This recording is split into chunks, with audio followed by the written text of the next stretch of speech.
মেয়েটির নাম হচ্ছে সানি। সে লাইফে এনজয় ছাড়া কিছুই বোঝে না। পার্টি শেষে সে তার গার্লফ্রেন্ডকে নিয়ে বাসায় চলে আসে। সানি তার গার্লফ্রেন্ডের সাথে কোয়ালিটি টাইম স্পেন্ড করছিল, আর তখনই তার ছোট বোন জেন চলে আসে। সে এতদিন জাপান ছিল পড়াশোনার জন্য, কিন্তু সে হঠাৎ করেই চলে এসেছে আজ। সানি তার ছোট বোনকে দেখে পুরোই অপ্রস্তুত হয়ে যায়। সে তার গার্লফ্রেন্ডকে বিদায় দেওয়ার জন্য বাইরে যায়, কিন্তু বিদায় দিয়ে যখন সে বাসায় ফিরে তখন সে দেখতে পায় তার ছোট বোন ঘরের দরজা লাগিয়ে দিয়েছে। ছোট বোন জেন বড় ভাইকে শাস্তি স্বরূপ এই কাজটি করেছে।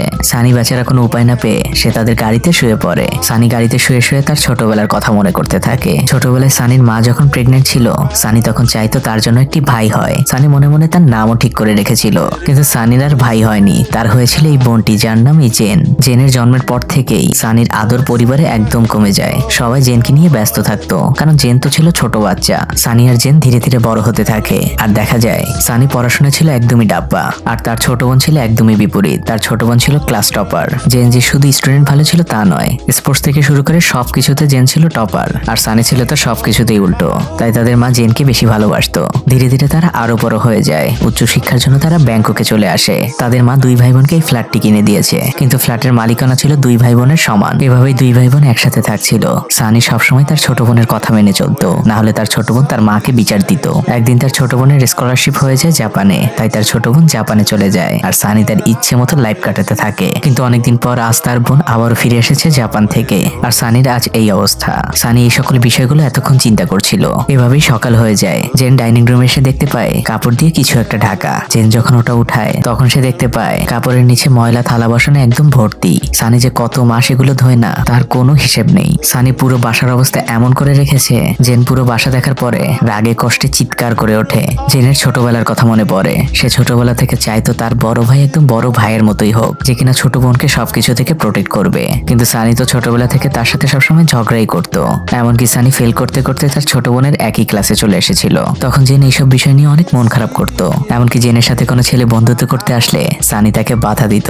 দৃশ্য বর্তমানে চলে আসে। জেন নাস্তা করতে বসেছে। সে তার নিজের নাস্তা নিজেই তৈরি করেছে, কিন্তু সে সানির জন্য কিছুই তৈরি করেনি। তাই সানি তার ইচ্ছে মতো হালকা কিছু খেয়ে বেরিয়ে যায়। আজ জেনের একটি ইন্টারভিউ ছিল, আর কোম্পানিটি ছিল একটি জাপানিজ কোম্পানি। ইন্টারভিউ বোর্ডে মজি নামক একটি জাপানিজ ছেলে ছিল।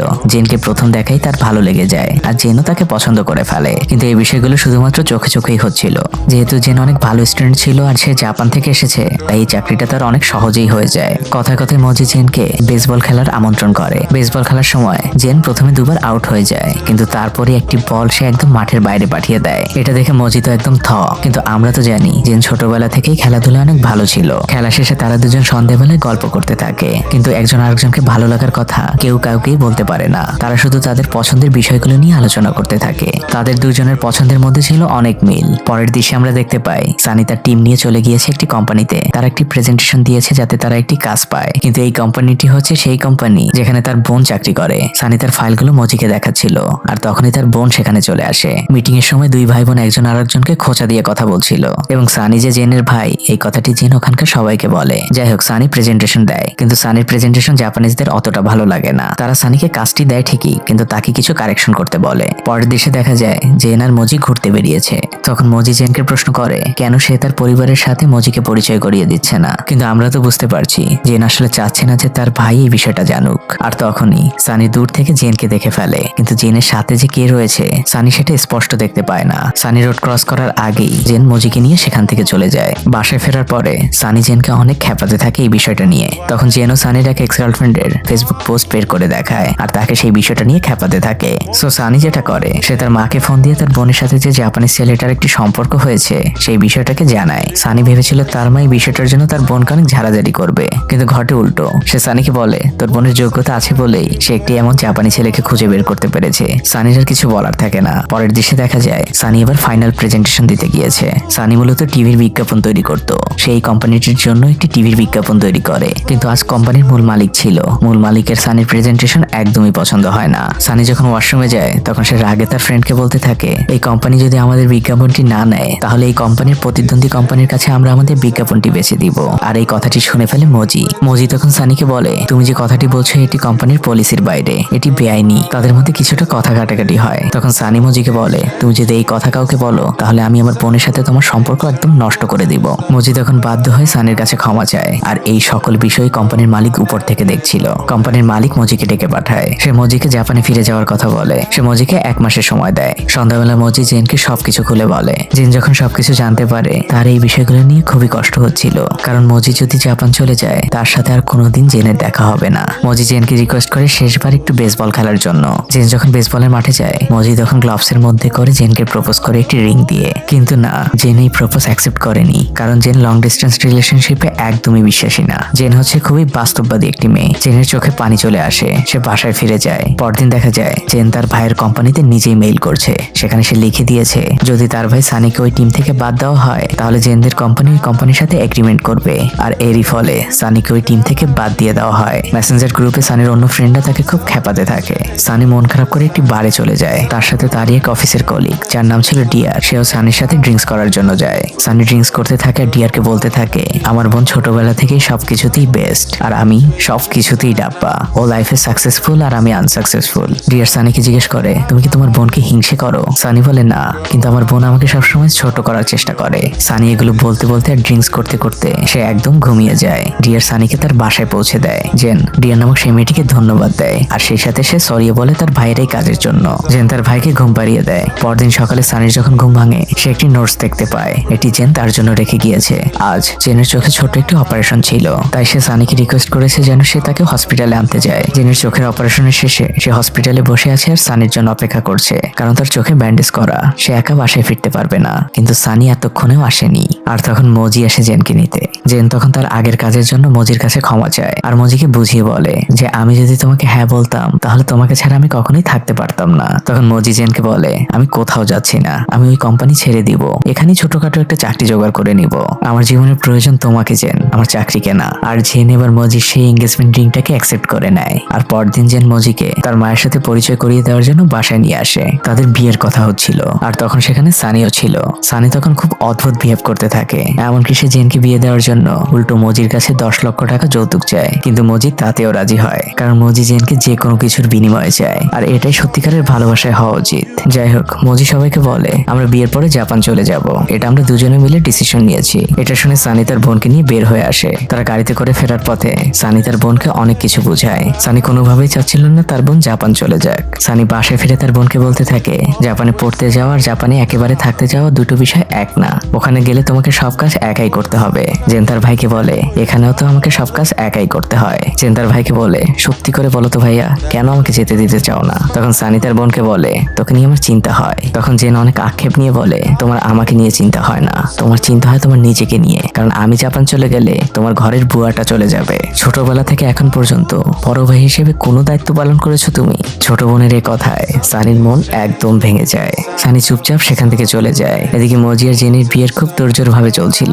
অন্যদিকে সানি চিন্তা করতে থাকে ওইদিন মজির মায়ের সাথে সে যে ব্যবহার করেছে তার জন্য তার সরি বলা উচিত। সানি তার সেই ডিয়ার নামক বান্ধবীর সাথে দেখা করে, সে তার খুব কাছাকাছি যাওয়ার চেষ্টা করে, কিন্তু ডিয়ার তখন সেখান থেকে চলে যায়, কারণ ডিয়ার সানিকে শুধুমাত্র বন্ধুই ভাবে। পরদিন সানি অফিসে লুকিয়ে লুকিয়ে ড্রিঙ্কস করছিল, আর এটি তার বস দেখে ফেলে। অলরেডি সানির বিরুদ্ধে অনেক কমপ্লেন, তাই সানির বস সানিকে আগামী মাস থেকে চাকরিটি ছেড়ে দিতে বলে। বেচারার চাকরিটাও চলে গেল।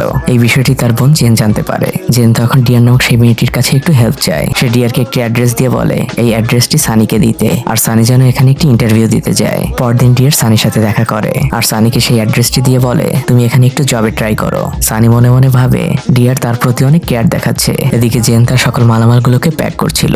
সে যখন উপরের একটি রুমে যায় তখন তার মনে পড়ে যায় ছোটবেলায় দুই ভাই বোন এখানেই একসাথে থাকতো।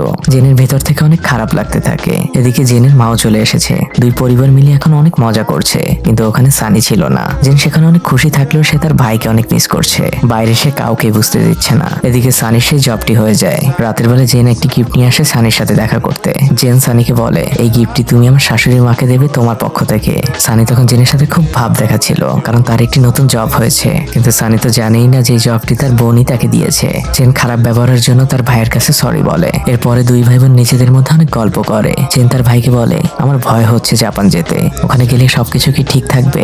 সানি তখন বলে সবকিছু ঠিক থাকবে, আর আমার দোয়া তোর জন্য সব সময় থাকবে, যদিও আমার দোয়ার তোর প্রয়োজন নেই। জেন তার ভাইকে বলে তুমি আমার বড় ভাই, যেহেতু আমাদের বাবা বেঁচে নেই তাই তুমি আমার পিতৃ সমতুল্য।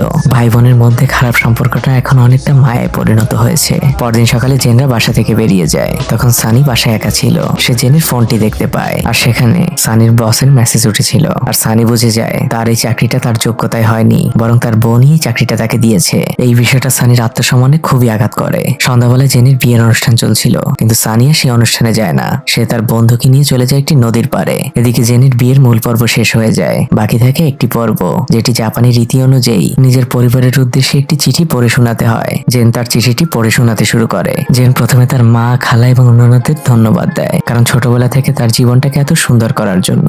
এরপরে যখন তার ভাইয়ের কথা আসে, তখন জেন প্রথমে কিছুটা চুপ হয়ে যায়। তারপরে সে বলতে শুরু করে, আমি আমার ভাইকে কতটা ভালোবাসি তা আমি কখনো ওকে মুখ ফুটে বলতে পারিনি। আজ বিয়ের পরে আমি বুঝতে পারছি আমার ভাইয়ের মূল্য আমার জীবনে কতটা। আর কখনোই হয়তো আমরা দুই ভাই বোন আর একসাথে থাকতে পারবো না। আমরা যতই ঝগড়া করি না কেন, দিন শেষে সেই আমার ভাই। এদিকে সানি পুরো রাত সে তার গাড়িতে বসে থাকে। পরদিন সানিকে তার মা বলে, তোর বোনই পুরো বাড়িটাকে তোর নামে লিখে দিয়েছে।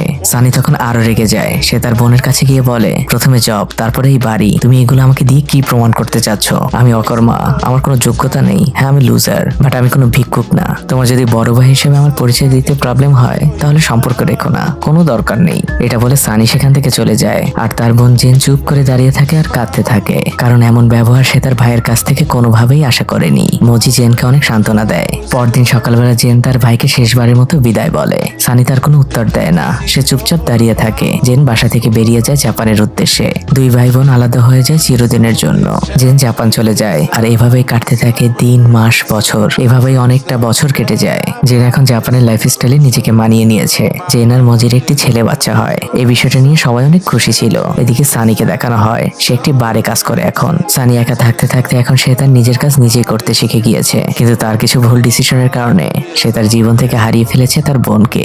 একদিন ডিয়ার নামক সেই মেয়েটি সানির সাথে দেখা করতে আসে। আর জেন জাপানের কোথায় থাকে এই বিষয়টি সানিকে জিজ্ঞেস করলে সানি বলে, আমি কিছুই জানি না। ডিয়ার সানিকে বলে, তুমি কি পাগল? তোমার বোন যে তোমাকে কতটা ভালোবাসে তা তুমি নিজেও জানো না। তখন জেনের বলা একটি গল্প ডিয়ার সানিকে বলে, তুমি ছোটবেলায় খেলার সময় একবার অজ্ঞান হয়ে গিয়েছিলে। তখন তোমার বোন তোমার জন্য যে কতটা কান্না করেছে সে সম্পর্কে তোমার আইডিয়া নেই। ড্রিঙ্কস করার পর যেদিন তোমাকে বাসায় পৌঁছে দিয়ে আসলাম, তখন তোমার বোন তোমাকে একদম একটি বাচ্চার মতো ঘুম পাড়িয়ে দিয়েছে। তোমার বোন তখন আমাকে একটি কথা বলেছিল, আমার ভাই আমার সাথে যাই করুক না কেন, ও আমারই ভাই, আমি ওকে নিয়ে অনেক গর্ব করি। সানি তার ভুলগুলোকে এখন ভালোভাবেই বুঝতে পারছে। সানি সাথে সাথে জাপান চলে যায় তার বোনের সাথে দেখা করতে। সেখানে দুই পরিবারের সবাই উপস্থিত ছিল, কারণ জেনের আরো একটি বাচ্চা হয়েছে, একটি মেয়ে বাচ্চা। বাচ্চাটি সানির দিকেই এক দৃষ্টিতে তাকিয়েছিল। আর জেনও মনে মনে অনেক খুশি হয়েছে তার ভাইয়ের জন্য। সানি জেনের বড় ছেলেকে বলে, তুমি একজন বড় ভাই হয়েছো, এখন তোমার অনেক দায়িত্ব। আমার মতো দায়িত্বহীন হবে না কখনো। কিন্তু জেনের ছেলে তো এই কথার মানে বোঝে না। সে তার মায়ের কাছে যেয়ে জিজ্ঞেস করে, মা, মামা কি বলছে? এটা শুনে সানি প্রচন্ড কাঁদতে থাকে, কারণ সে তার ভাগ্নের মধ্যে নিজের ছোটবেলাকে দেখতে পাচ্ছিল। তখন জেন তার ভাইয়ের কাছে এসে তাকে জড়িয়ে ধরেও কাঁদতে থাকে। জীবন তো একটাই। সানির তার বোনের ভালোবাসা বুঝতে অনেক দেরি করে ফেলেছে। তারপরেও সানি সর্বশেষে তার বোনের ভালোবাসা তো অ্যাটলিস্ট বুঝেছে। জেন এবং সানি সেই ছোটবেলার মতো করে খেলতে শুরু করে। আর দুই ভাই বোনের এই হ্যাপি এন্ডিং দিয়ে মুভিটি শেষ হয়ে যায়।